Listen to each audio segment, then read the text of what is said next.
Ah. My daughter said I was never there for her. She stood there, arms folded like a verdict already rendered, and I felt the air shift between us, as if years of band-aids and bedtime stories had slipped through a crack only she could see. So I did something I never imagined I'd do.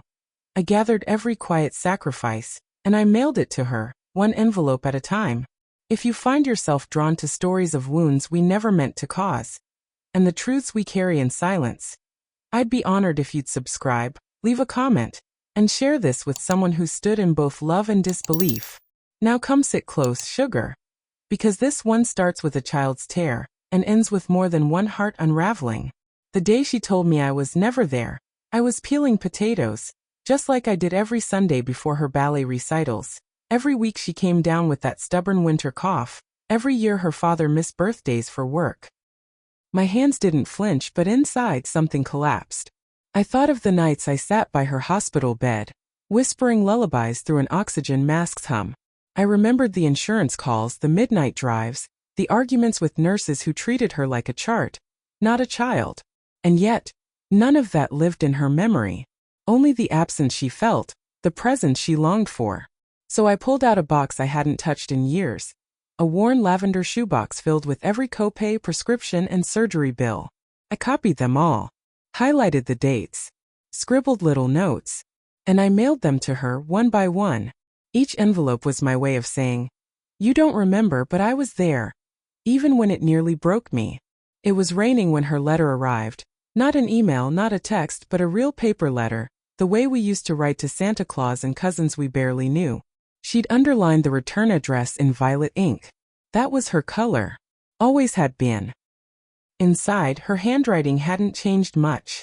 Still a little slanted, still round in the O's and open in the A's. But the words? Lord, they struck like a match to dry pine. I just wanted to say, I don't think you were ever really there for me. No preamble. No sweet nostalgia. Just a statement, or a reckoning. And suddenly, I was back in that old pediatric ER room on B Street, waiting for her fever to break, my hand numb from holding hers. I thought about the years I traded dinners for double shifts, dreams for diapers, and health for holding her together when her lungs gave out or her knees bruised too easy. And now here I was, 70 and alone in my kitchen, staring at a letter that might as well have been a knife. It didn't anger me. Not yet. What I felt first was grief. The kind that comes when someone you love forgets the very weight you carried for them. And all they see are the empty hands that were too tired to reach one more time. I made a cup of chamomile tea, sat in my rose-print armchair, and I cried. Then, my dear, I stood up, walked to the hallway closet, and pulled out that lavender shoebox. When Sarah was born, she didn't cry right away. I remember that silence more vividly than her first scream. Nurses moved fast, too fast, and I heard one of them whisper something about her lungs. They whisked her off before I even got to kiss her forehead. She spent her first 10 days in NICU. Tubes, wires, beeping machines. I couldn't hold her except through latex gloves and a plastic crib wall. Her father, Frank, he paced. Said nothing. Didn't cry. Just stood with his hands on his hips like he was trying to fix a sink, not watching his newborn daughter fight to breathe. That was the start of it, really the rhythm of loving Sarah through a fog of crisis. Her lungs stayed fragile. RSV hit her like a freight train when she was 2. Asthma by 3. Emergency rooms became our second home. I learned how to read a pulse ox screen better than some interns. And every time I was there, not just in body but in spirit, reading Goodnight Moon with a voice hoarse from worry, arguing with insurance over a nebulizer that should have been covered, holding her little hand through breathing treatments that made her scream. I was there even when I barely made it home to shower. Frank. He was present in that distant way some men are, dependable but removed. He paid the bills, held her during commercials, drove us to appointments. But it was me who slept on hospital chairs, missed work, and watched my paycheck vanish into deductibles. And when Sarah turned 9, something shifted. She got better physically at least. 4 Trips. More sleepovers and roller skates. But I stayed in that watchful mode, always bracing. Always ready to drop everything. Maybe that's where the distance began. When you hold someone too tightly for too long, they either lean in or push away. It was the summer after Sarah's junior year of high school when I first felt the wall go up. She was 17, sharp-tongued, and a little too fond of eye rolls. I chalked it up to hormones, to heartbreak, to the ordinary ache of growing up. But there was something else behind her coolness.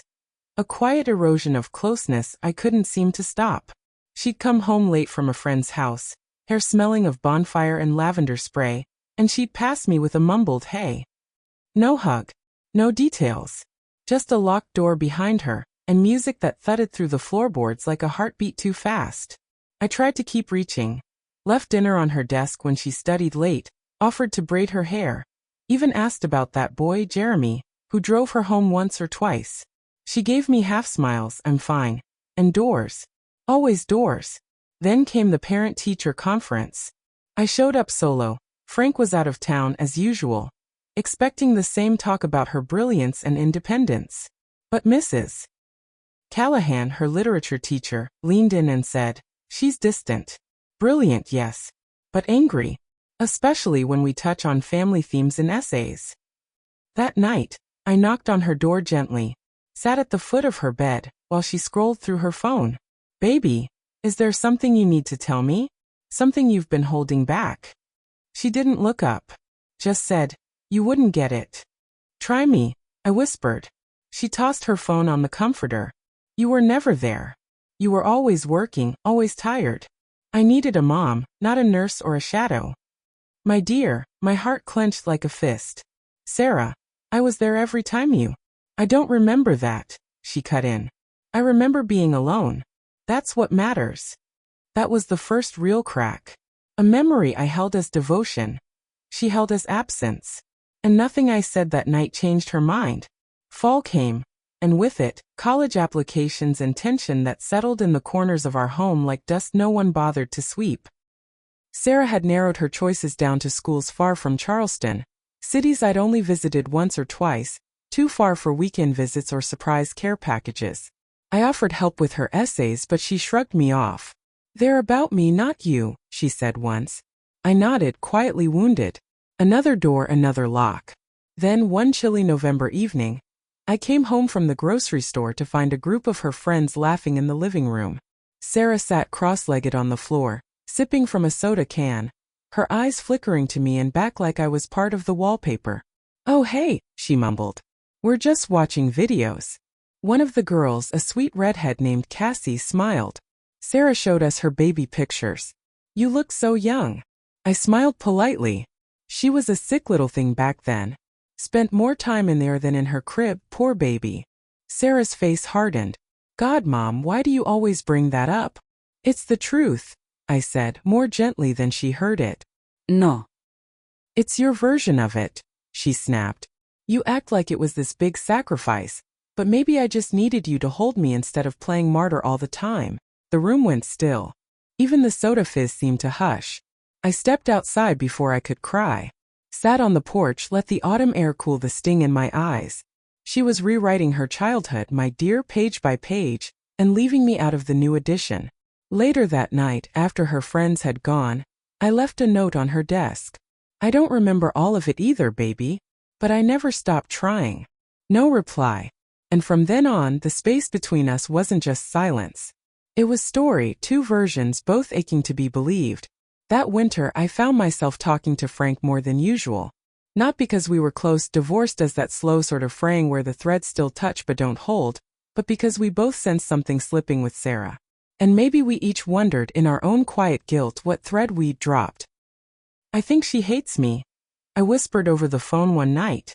He was quiet for so long I thought the line had gone dead. "She doesn't hate you," he finally said. "She just doesn't remember the hard parts the way we do." I wanted to believe him. But memory, I'd come to learn, isn't fair. It's not what happened. It's what stayed. Then one afternoon, I got a call from our old pediatrician's office. They were going digital, clearing out old files, and asked if I wanted Sarah's paper records. I paused, then said yes.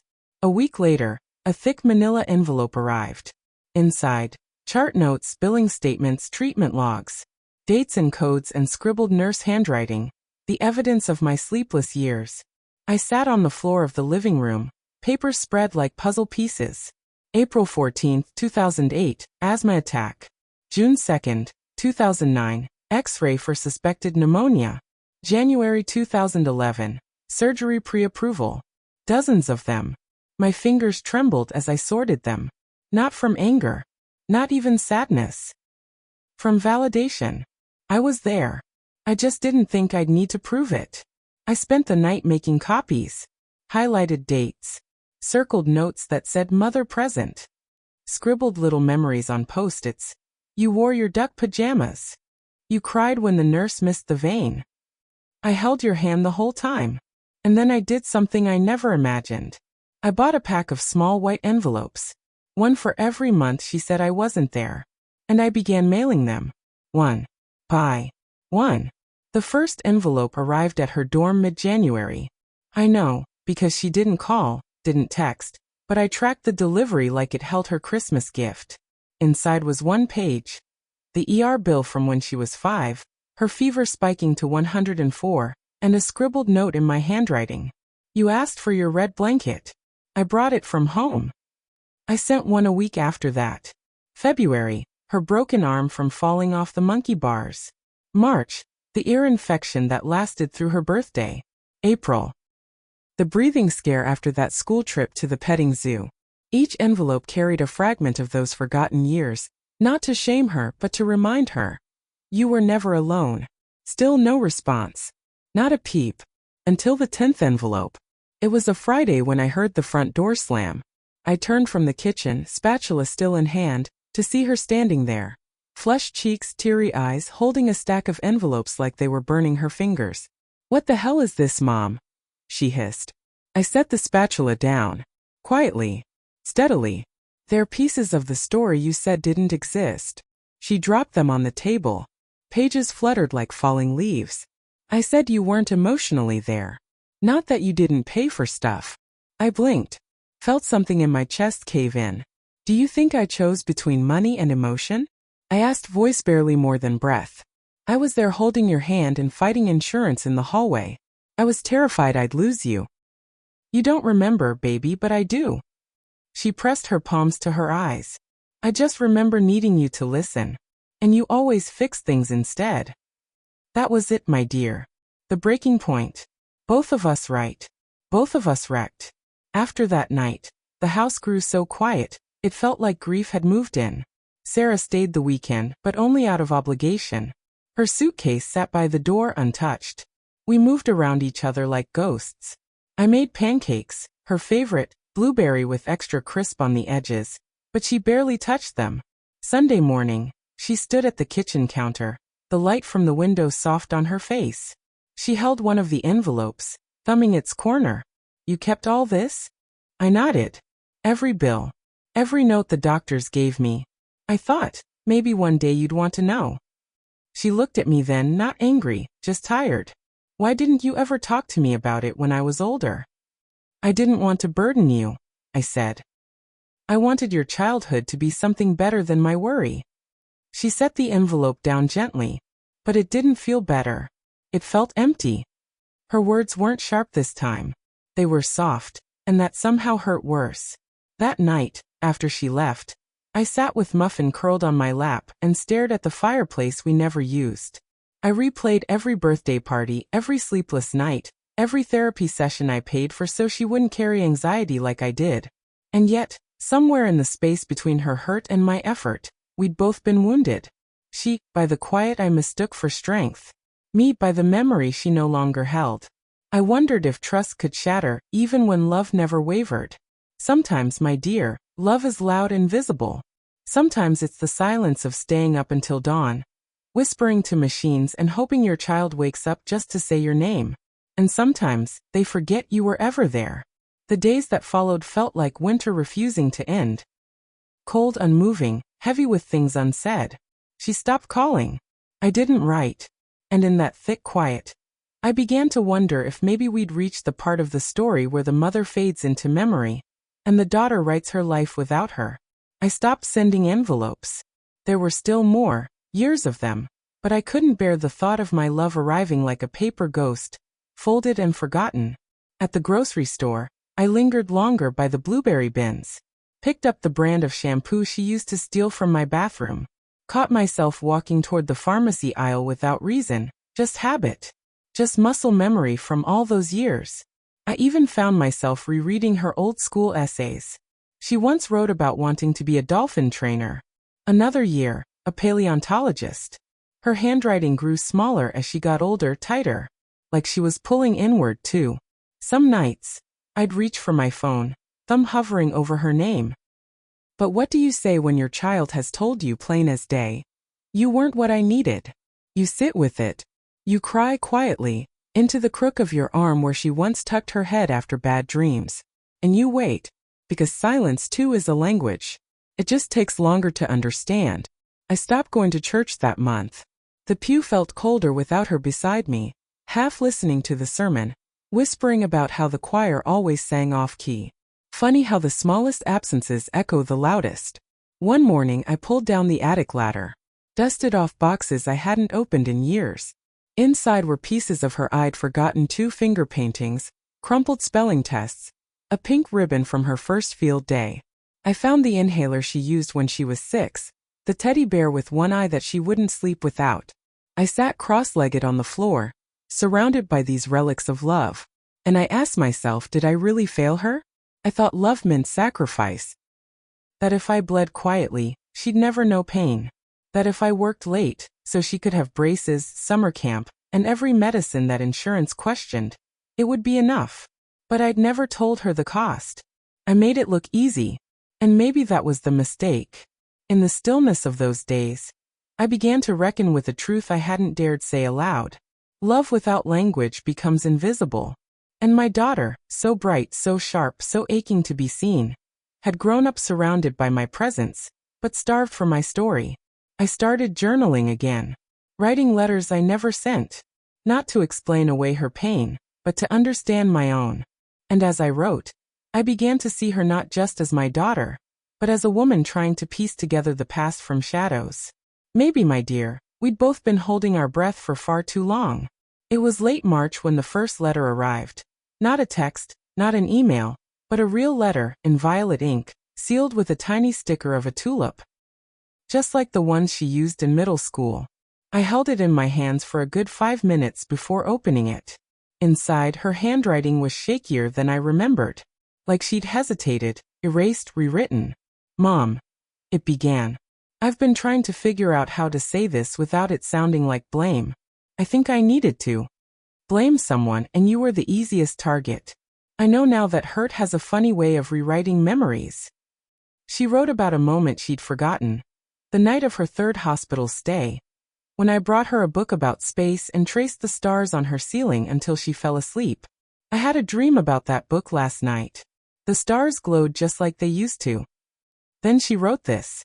I read every envelope. I cried through most of them. Not because I was angry, but because I had no idea. "You carried so much I never saw. I'm sorry I didn't look sooner." Tears hit the paper before I even reached the end. She closed with, "I'm not ready to talk about everything yet. But I'd like to come home. Just for dinner. Maybe blueberry pancakes." My hands trembled as I folded the letter. Outside, the roses I thought winter had killed were blooming again. Quietly, stubbornly, as if to say, "We're still here. And maybe, just maybe, so were we." She came home the next Sunday.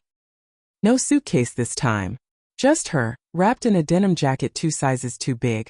Her hair pulled back in that loose braid I used to do for her. She looked older, softer around the eyes. And nervous. I didn't hug her right away. I just opened the door, stepped aside, and said, "The coffee's hot. Kitchen smells like maple and blueberries." She smiled. It wasn't wide, but it was real. We didn't talk much at first. The clink of silverware, the soft sizzle of pancakes, the way muffin purred between us like she could stitch the silence back together. It felt like standing at the base of a long hill, not sure how steep it would be, but knowing the climb had begun.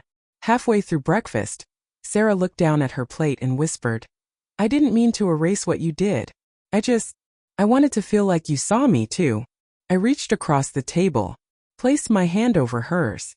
"I was so busy saving you," I said softly. "I forgot to tell you I loved you." Tears welled in her eyes. And mine. We didn't need more than that, not yet. The language of mothers and daughters is slow to rebuild, layered with pauses, breath, and all the little gestures that mean I'm still trying. Before she left that day, she slipped something into my hand, one of the envelopes I'd sent her. Inside was a sticky note, in her violet ink.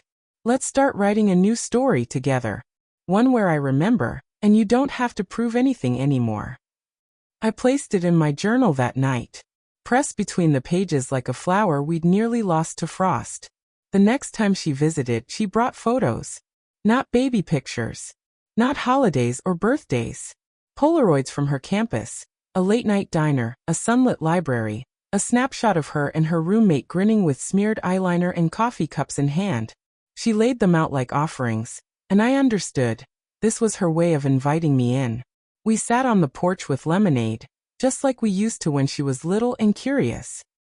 She pointed out a photo of a mural she'd helped paint, a swirl of violets and stars, and said, "It reminded me of the ceiling in my old room, with the glow-in-the-dark constellations."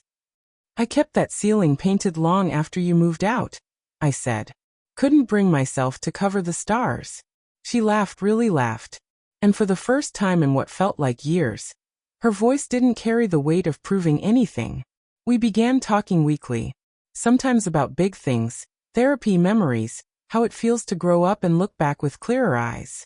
Sometimes just about her classes, or the cat that always sat on her windowsill.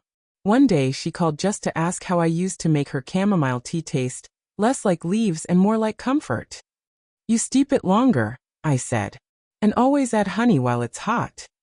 And slowly, we were doing it, rebuilding trust, not by rewriting the past, but by honoring each other's truths within it. She sent me a postcard that spring.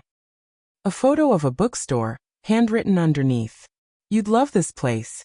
Let's go together sometime." My dear, that's what healing sounds like. It's not grand. It's invitation. Spring melted into summer, and with it, the spaces between us began to bloom. One Saturday, Sarah came home with a small, canvas-bound notebook. "I've been writing things down," she said. "Memories. The real ones. The confusing ones. The ones I forgot, and the ones I think I invented to survive." She handed it to me. "I want you to read them. When you're ready." I waited a week before opening it. The pages were raw, her voice laid bare in ink. She wrote about being afraid in the hospital, about missing me even when I was there, about how sometimes the medicine masked her memory more than the pain. But she also wrote this: "I didn't know love could be silent. I thought it had to sound like lullabies and stay-home days. But now I see. Sometimes it sounds like the shuffle of hospital slippers and the rattle of paperwork." That line broke me open. I wrote her back longhand on rose stationery she used to steal for school projects. I told her about my own childhood, how I'd learned that being strong meant being quiet, how it took losing my own mother before I understood that love also needs to speak. And I told her this: "You didn't fail to remember.